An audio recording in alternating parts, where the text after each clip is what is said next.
right now. But I do really wish her the best. I do. And I'm going to be honest, like, I think the majority of folks will wish NaLyssa Smith the very best. Like, I don't think anyone in their family really has that much of a filter, which I don't see anything wrong with that, to be honest, just in life. Remember when NaLyssa Smith was the next big thing for the Indiana fever? Well, that dream just went up in smoke, and now Smith is blaming others. But let's examine the facts, because this is an incredible story. Smith went from being the number 2 pick to sitting on the bench, and now she's gone. But the Fever aren't looking back. They just made a trade that might be the season's steal, and you'll want to hear about the player who's coming in to save the day.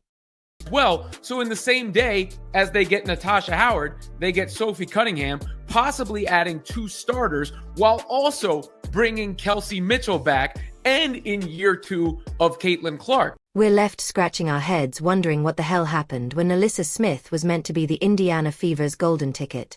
The one who was going to make everything better and make the Fever relevant again. Well, that dream simply vanished in flames. I don't know where all these people think NaLyssa Smith's value was so high all of a sudden, given the way she played and everything else.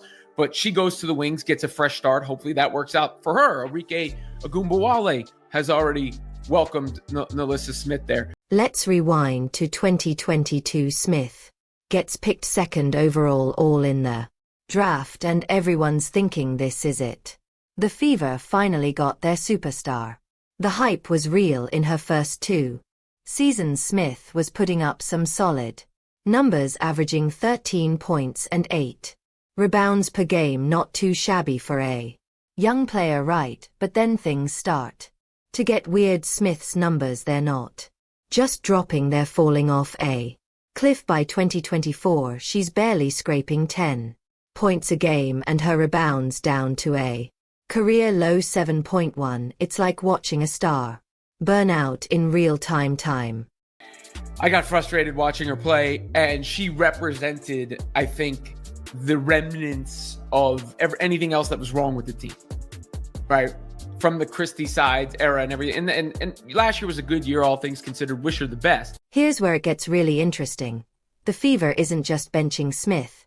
They're completely altering their game. We're talking fast-paced, high-energy basketball. And Smith looks like she's playing in slow motion, which is painful to watch.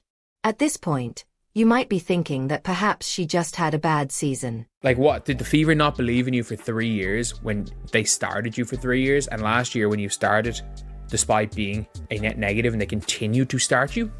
Like, the Fever, like, to say it didn't work out is fine. Like, it didn't work out. They still started you. That's more than Dallas are going to do.